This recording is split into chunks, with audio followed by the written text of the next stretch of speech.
Bonsoir à tous, merci de votre présence et nous allons commencer ce journal par ce communiqué. Le Conseil supérieur de la magistrature s'est réuni en session ordinaire ce mardi 15 mai 2014 au Palais de la République sise à Koulouba sous la haute présidence de son Excellence M. Ibrahim Boubacar Keïta, président de la République, chef de l'État et président du Conseil supérieur de la magistrature. Au cours de cette session, le Conseil a examiné et délibéré sur le projet portant nomination de 119 magistrats du ministère public et des justices de paix à compétences étendues. Ces nominations s'inscrivent dans le cadre de la nouvelle réforme judiciaire engagée par le président de la République, président du Conseil supérieur de la magistrature, qui a réitéré aux membres du Conseil sa volonté et son engagement ferme en faveur d'une justice indépendante et exemplaire qui ne laisse aucune place à l'impunité et l'injustice. Les travaux du présent Conseil se sont déroulés dans une atmosphère sereine et conviviale. Et pour plus de précisions sur ces mutations, écoutons le ministre de la Justice, garde des Sceaux, Mohamed Ali Bachili. Il est au micro de Amadou Sankari. Un redéploiement de personnel doit surtout viser, à mon sens, l'intérêt d'améliorer l'administration. C'est donc en ce sens qu'il faut le prendre. Et chaque fois qu'on le fait, en tout cas, c'est l'espoir qu'on attache au changement de personnel au moment où on le fait. Les résultats, c'est autre chose. Le temps nous permettra de les évaluer. Mais pour l'instant, nous pensons que ce serait une bonne chose d'évoluer dans le sens d'une meilleure administration de la justice, de manière à ce que les citoyens et les citoyennes adhèrent de plus en plus à l'action des juridictions. C'est ce qui est le plus important. Par rapport à ces redéploiements, est-ce qu'il y a une date déjà? C'est le Conseil supérieur de la magistrature qui décide. Et là, ils viennent de décider par rapport au parquet, au procureur, au substitut du procureur, au juge de paix à compétences étendues. On a estimé qu'il faut que l'ensemble de la famille judiciaire évolue des mêmes élans pour essayer de traduire dans les actes les objectifs de son Excellence Monsieur le Président de la République par rapport à la justice, au respect des droits des citoyens et à la lutte contre des phénomènes comme la corruption, le blanchiment d'argent, et j'en passe. Ouverture hier après-midi sous la présidence du Premier ministre Moussa Mara des travaux de la cellule technique de réforme du cadre des affaires au Mali. L'objectif recherché pour le département en charge des investissements, c'est de contribuer à l'amélioration du climat des affaires au Mali afin de faciliter le commerce transfrontalier, facteur de croissance économique. Youssouf Tchakité nous fait le point. Le Premier ministre rencontre les acteurs du secteur privé. C'est pour échanger autour des réformes proposées. Propositions faites par le département en charge des investissements. Plusieurs actions été entreprises, notamment au niveau de la création d'entreprises, du permis de construire, également du transport, du commerce transfrontalier, sur lesquels nous avons apporté certains éclaircissements, mais certaines démarches qui ont été menées. Les représentants du secteur privé estiment que les réformes amorcées par le gouvernement vont dans le sens de l'amélioration du climat des affaires au Mali. Les autorités maliennes ont pris en tout cas toutes les dispositions pour que vraiment le climat des affaires puisse se sentir mieux et que nous, les hommes d'affaires, nous puissions apporter un plus en tout cas à l'économie nationale. Ceci dit, je voudrais en tout cas rappeler que en ce qui concerne les secteurs miniers, et se retrouve en tout cas dans le cadre de cette amélioration en beaucoup de points, notamment les guichets uniques. Le Premier ministre conseille plus de synergie en vue de relever les défis du secteur, gage de croissance économique. Il y a eu de bonnes résolutions sur le fait d'accélérer le rythme des différents comités techniques sectoriels avec le secteur privé de multiplier les réunions pour que la prochaine fois, quand on se retrouvera dans 3 mois, qu'on ait déjà avancé au niveau des deux côtés. L'objectif recherché au sortir de ces débats est de gagner le pari d'un véritable décollage économique après la crise sécuritaire et institutionnelle qui a secoué le pays. Je vous le disais tantôt, la Suisse et le Mali viennent de signer 2 conventions en faveur de l'éducation et du développement local. L'une des conventions porte sur la 4e phase du programme d'appui à la décentralisation de l'éducation, un programme qui concerne les cercles de Sikasso, Mopti, Youarou, Djéné, Tombouctou et Niafunké. Ramata Kounate pour les détails. Par la signature de ces 2 accords, le gouvernement suisse met à la disposition du Mali une subvention d'un montant de près de 5,5 milliards de nos francs. Grâce à ce financement, 2 programmes de développement pourront se poursuivre. Il s'agit en premier lieu de la 4e phase du programme d'appui à la décentralisation de l'éducation PAD. D'une durée de 4 ans, cette phase bénéficie d'une enveloppe de près de 5 milliards. Sous forme d'appui budgétaire, elle soutient les collectivités territoriales et les services techniques des collectivités et les services techniques déconcentrés du secteur de l'éducation, de tous les cercles de Sikasso, de Mopti, de Youarou, de Djéné, de Tombouctou et de Niafunké. Le second protocole d'accord porte sur la 4e phase du programme de construction de compétences pour le développement local. Ici, près de 500 millions de nos francs seront investis dans la formation professionnelle. Les étudiants bénéficient tout au long de leur cursus universitaire de modules complémentaires en lien avec le développement local. Des stages de vacances sont organisés afin qu'ils se familiarisent avec les réalités du terrain. Il s'agit donc bien de garder en fait les compétences dans les régions et d'éviter la fuite, ne serait-ce que vers la capitale. Ce programme concerne les localités de Bougouni, Koutiala, Kadjolo, Yorosso, Youarou et Tombouctou. Il couvre la période 2013-2015. La journée de la microfinance, c'est aujourd'hui ici à Bamako. L'événement a réuni autour du thème principal la problématique de la mise en œuvre des stratégies nationales de développement de la microfinance au Mali. Une rencontre organisée par le ministère de l'économie et des finances. Rachel Tessougué nous donne plus de détails. Cet espace d'échange offre l'opportunité aux acteurs de la microfinance de trouver des solutions durables pour la relance de ce secteur qui est actuellement confronté à d'énormes difficultés.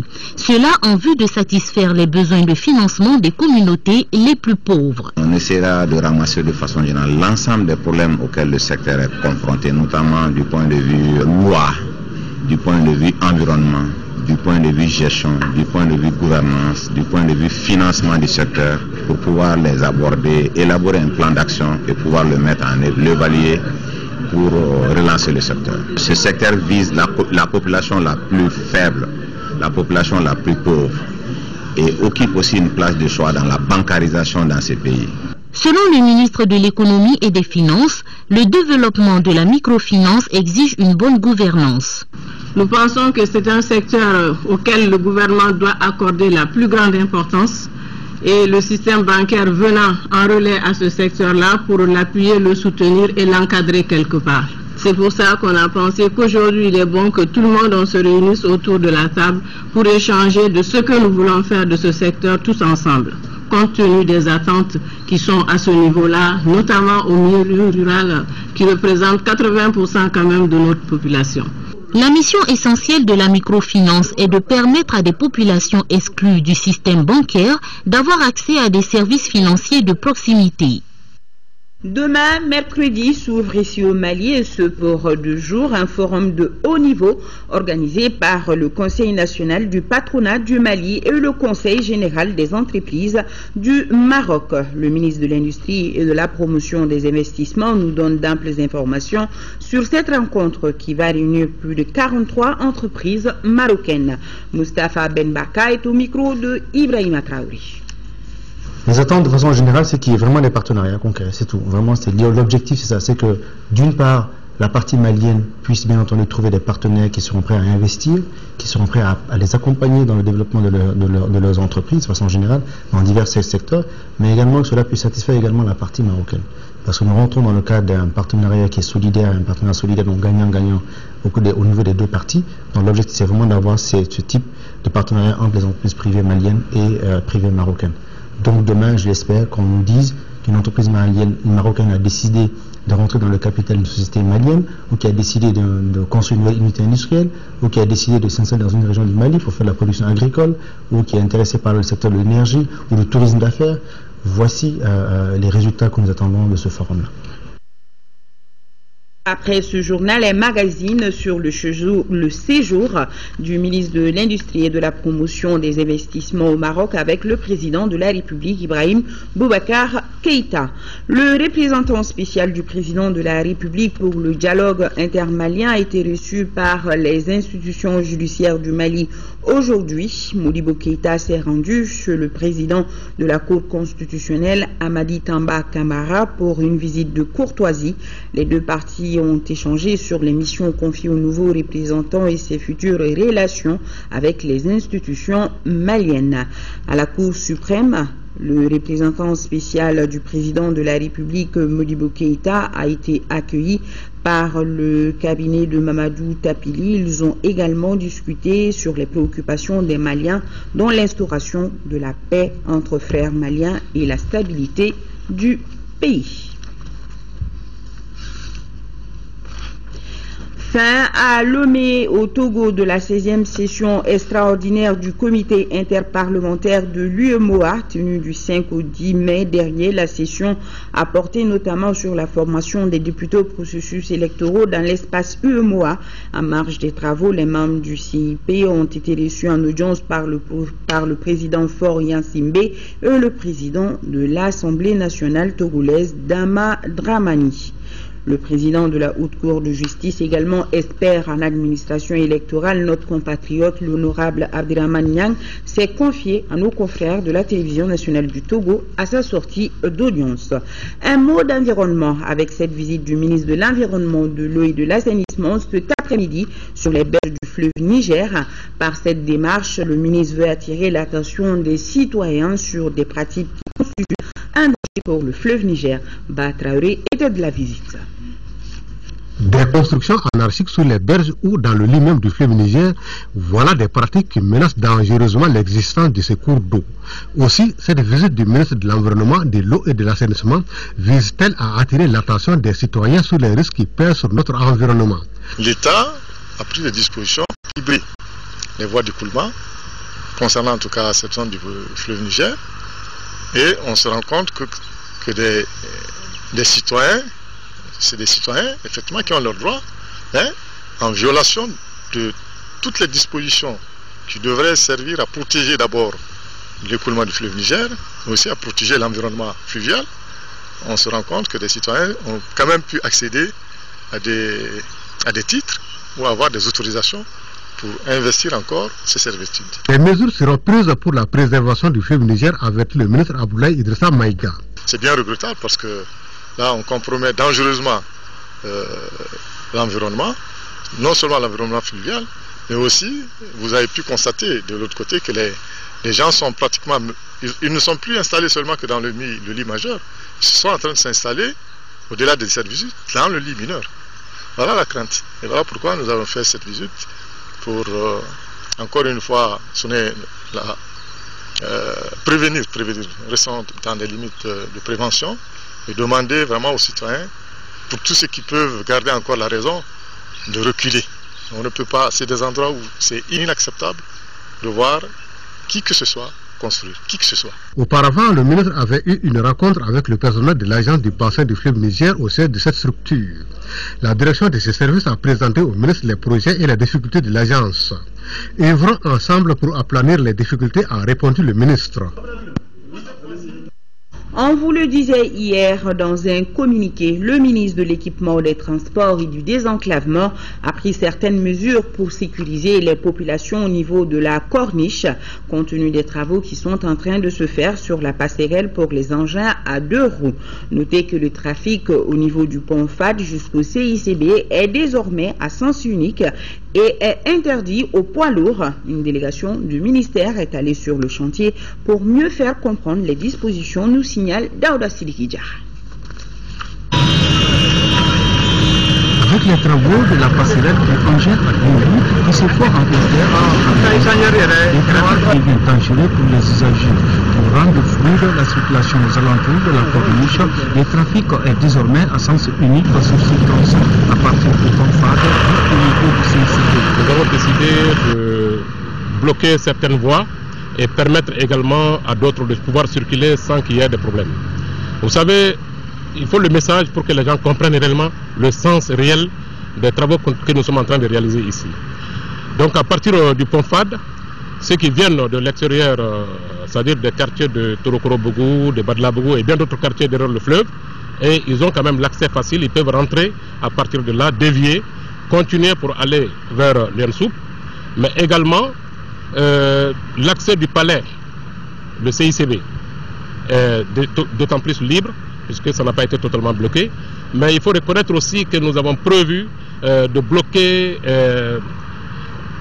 l'accès en venant de l'UNSUP pour pouvoir permettre aux gens de travailler normalement. Surtout l'entreprise a eu des problèmes sérieux qu'on a remarqué de part et d'autre en ce qui concerne l'occupation de la voie par les engins à moteur, puisque les gens ne comprennent pas, ils viennent n'importe comment. Il faut que les gens comprennent qu'en venant de Badla-Bougou et bien d'autres quartiers derrière le fleuve, ils ne peuvent plus accéder à l'hôtel Salam. Qu'ils comprennent cela, puisque si on ne bloquait pas le tronçon, il faut reconnaître que les gens n'allaient pas pouvoir travailler. Surtout que cette fermeture est momentanée. Ces mesures prises par le ministère de l'Équipement, des Transports et du Désenclavement sécurisent non seulement les usagers, mais aussi leur donnent un peu de confort dans la circulation, car il y aura moins d'embouteillages.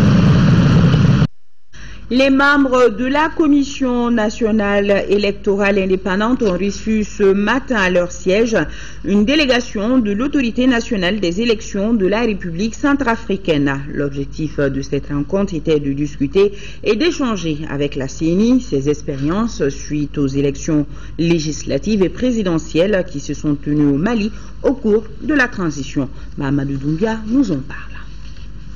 La République centrafricaine, à cause des problèmes sociopolitiques, traverse de grandes difficultés. C'est pour préparer le retour à la normale, sortir ainsi de la crise et organiser des élections crédibles et transparentes qu'une délégation de l'Autorité nationale des élections est venue discuter et échanger des expériences avec les membres de la Commission électorale nationale indépendante CENI. Nous sommes venus au Mali, c'est une source d'inspiration. Nous sommes venus pour que vous nous aidiez. Aidez-nous, ça je le dis. Et je pèse mes mots, aidez-nous pour nous en sortir parce que nous sommes surpris par ce qui nous arrive. C'est un honneur pour la CENI et le Mali donc d'avoir la visite de partage d'expérience avec nos frères et nos sœurs de la Centrafrique.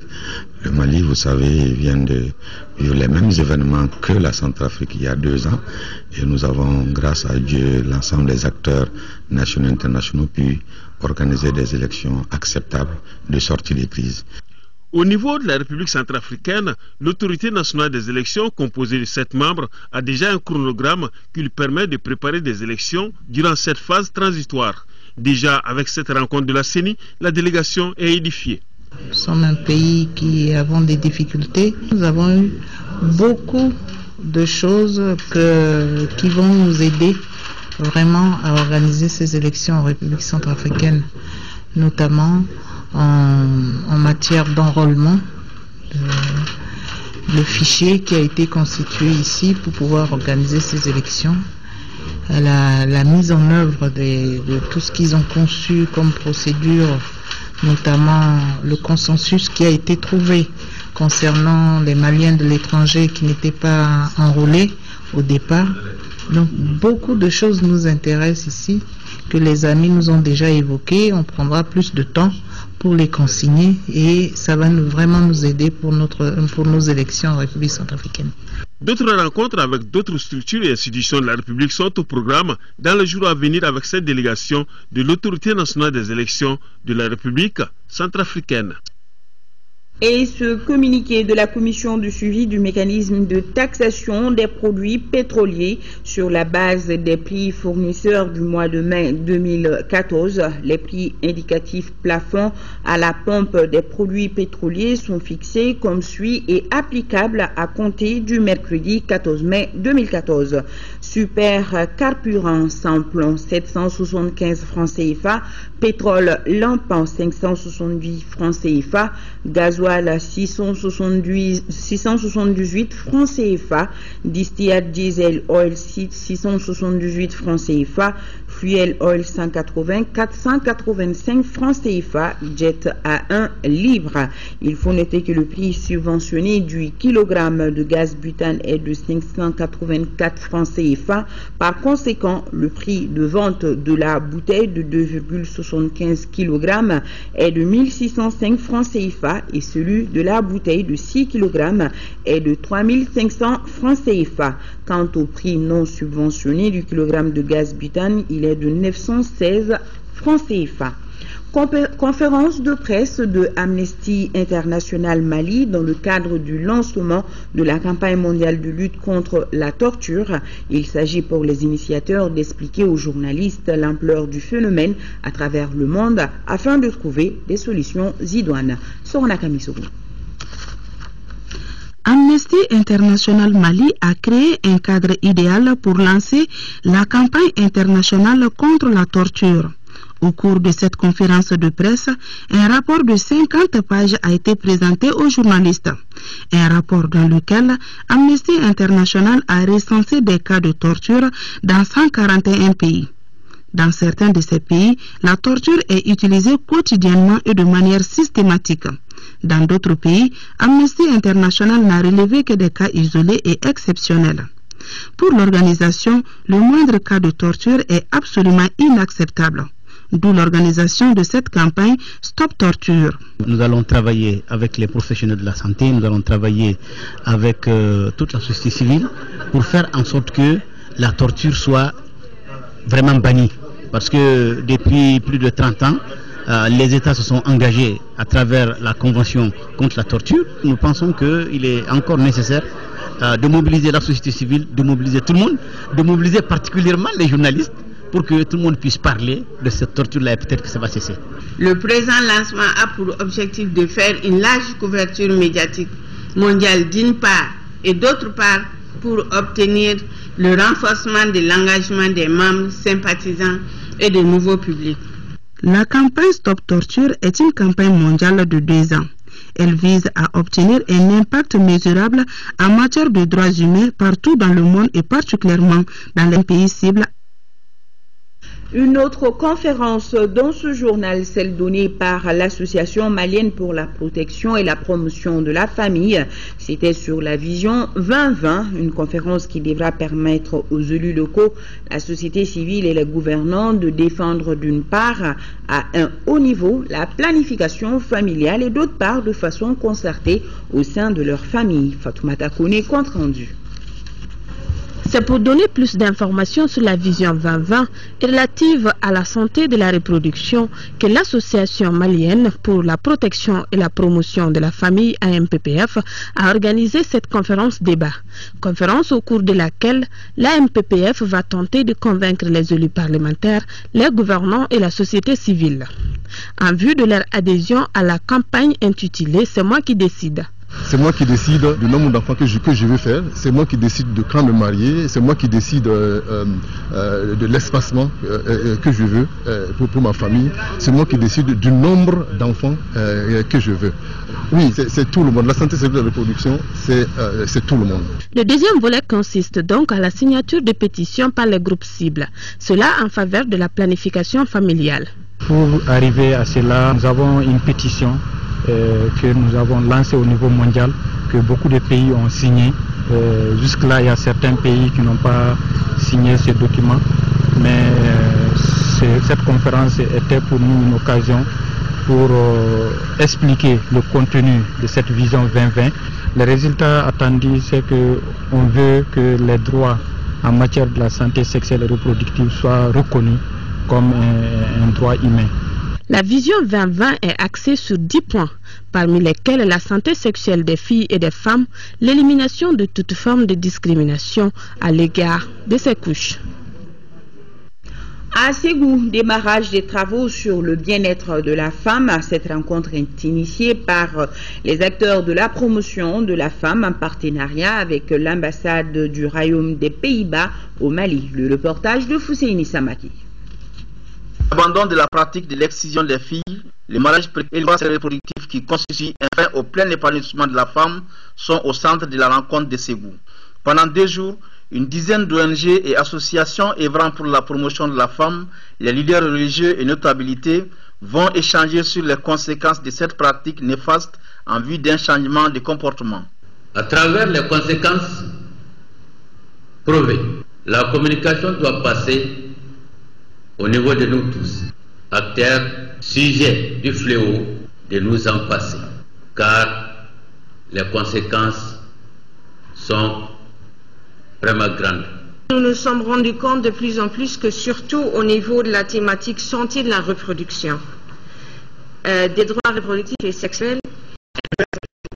De la région de Ségou, nous nous réjouissons très fortement que cette préoccupation soit aussi largement partagée par l'ambassade des Pays-Bas, de soutenir les acteurs maliens dans leurs efforts d'amélioration de la santé reproductive. Autre temps fort de cette journée, le sketch sur les méfaits de l'excision des filles, les mariages précoces et les témoignages des ex-exciseuses qui ont décidé volontairement de troquer leur organisme d'excision contre d'autres activités génératrices de revenus. Lancement ce lundi à Caille des premiers feux tricolores de la ville, un don de la famille Nyang, nous indique Kansoutou Kanouti. En l'espace d'1 mois, les feux tricolores ont vu le jour dans la capitale des rails et cela a été possible grâce à la famille Nyang. Ce geste qui est d'une importance immense pour la ville de Caille permettra sans nul doute de réduire les accidents de circulation dans la commune. La famille Nyang est heureuse de contribuer à l'embellissement de la ville de Caille, à la sécurisation et à la fluidité de la circulation de Caille, en espérant que la population fera bon usage de ces équipements. Je voudrais encore une fois réaffirmer mon engagement à veiller scrupuleusement sur ces feux tricolores et ma volonté d'accompagner toute initiative de développement des Caïsiens. Selon le gouverneur de la région de Caille, ce geste qui entre dans le cadre du partenariat public-privé pour la ville de Caille et l'ensemble du Mali est à saluer et à encourager. Nous avons rêvé d'avoir des feux à Caille comme dans toutes les grandes capitales. Nous avons lancé des appels, la famille Nyang a répondu à l'appel. Vous avez pu constater qu'en moins de mois, Caille a eu ses premiers feux. J'ose espérer que ce n'est qu'un début. Lors de la pose de la première pierre, j'avais espéré que beaucoup d'autres bonnes volontés vont suivre le mouvement. Et tous les carrefours de Caille-Ville seront... Les populations à prendre soin de ces feux tricolores qui sont les leurs. Le Haut Conseil islamique du Mali suit avec intérêt les épreuves endurées par le peuple frère du Nigeria. À cet égard, fidèle aux principes et aux valeurs de l'islam, nous dénonçons les actes commis par certaines personnes qui ne sauraient être imputables à aucune valeur, aux morales humaines, à plus forte raison et religieuse. Condamnons avec fermeté toutes ces actions qui portent à la dignité et aux droits humains fondamentaux. Compatissons à la douleur des familles et des personnes éprouvées par l'enlèvement des leurs et prions Allah le Tout-Puissant pour leur retour sain et sauve. Mobilisation des grands jours, les membres de Ansardine International ont commémoré hier le 59e anniversaire de la naissance de leur guide spirituel sur le terrain de Djangine-Bougou. Les témoignages n'ont pas manqué pour louer les efforts du shérif Ousmane Madani Haïdara dans le développement de l'islam. Plus de 150 médersas qui fonctionnent sont à son actif. Le shérif Ousmane Madani Haïdara a prôné la cohésion, l'entente entre tous les Maliens afin que notre pays amorce son développement. Voilà. En 5e région, commémoration par la communauté musulmane de la Kadria de la Ziara dédiée à la mémoire de Sékou Amadou Bari, fondateur de l'Impulpul du Massina. Cette 38e édition a été marquée par des prières, la lecture du Saint-Coran, entre autres. Yacouba Maïga. La Ziara de Hamdallahi fut célébrée pour la toute première fois le 21 juin 1977 dans le but de réconcilier les clans Kunta, Tal, Bari et Diarra de Ségou suite à la guerre des conquêtes en 1862. 38 ans après, la communauté musulmane de la Kadria n'a pas dérogé à la tradition en se retrouvant chaque année dans la plus grande communion en ce haut lieu de la culture islamique pour commémorer l'événement et prier pour le bonheur du Mali. En commémorant Cheikh Amadou, c'est aussi ce comportement que cela rappelle, ou doit rappeler, être des hommes et des femmes d'amour, parce que quand même la dynastie est un monde pluriel, de Bozo, de Dogon, de Songhai, de Bambara, de Peul. Alors c'est vivre ensemble qui est un élément très cher au président de la République, El Hadji Ibrahima Boubacar Keïta. Je crois que Hamdallahi rappelle cela. L'occasion est toute trouvée pour découvrir pendant une nuit entière, à travers des prêches et des chants d'éloges, les miracles qui résident dans les caractères vertueux et les qualités élevées de Sékou Amadou. Ce que doit être la religion pour nous, un élément de moteur pour souder le peuple dans sa diversité, et ce que doit être aussi la religion, l'homme croyant dans la gestion de la cité, l'équité, la justice. Pour cette 38e édition de la Ziara de Hamdallahi, un moment a été aussi consacré au recueillement sur les mausolées de Sékou Amadou, certains des membres de sa famille et ses proches collaborateurs.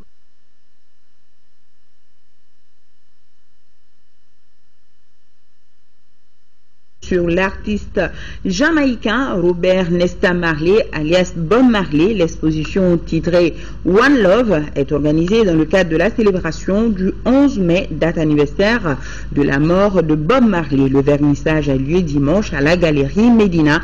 Nous écoutons Mariam Ibrahim Maïga, elle est au micro de Cheikh Oumar Sangari. C'est mon idole à moi. Et c'est un homme positif qui véhicule des messages positifs pour tous les peuples. Donc j'ai profité de l'occasion pour véhiculer son message pour Maliens. Le message que j'ai à véhiculer, c'est le One Love, et le One Love signifie l'amour, un seul amour, un seul cœur pour les Maliens de partout. J'utilise le noir et blanc parce que je me suis dit que c'est une complémentarité. Le noir et le blanc, ça se complète. Voilà, à suivre ce soir dans nos programmes cybernétiques essentiellement réalisés à Dubaï lors de la 6e conférence mondiale pour le développement des télécommunications, une présentation de Ibrahima Traoré. Fin donc de ce 20h, merci de votre aimable attention. Le JT des formations, c'est aux environs de 21h30 avec Rachel Tessougué, demain 10h-13h, Khadija Toukone et moi, je me ferai le plaisir d'être là pour les éditions du soir. Grand merci à vous qui nous suivez d'Angola. Bonsoir.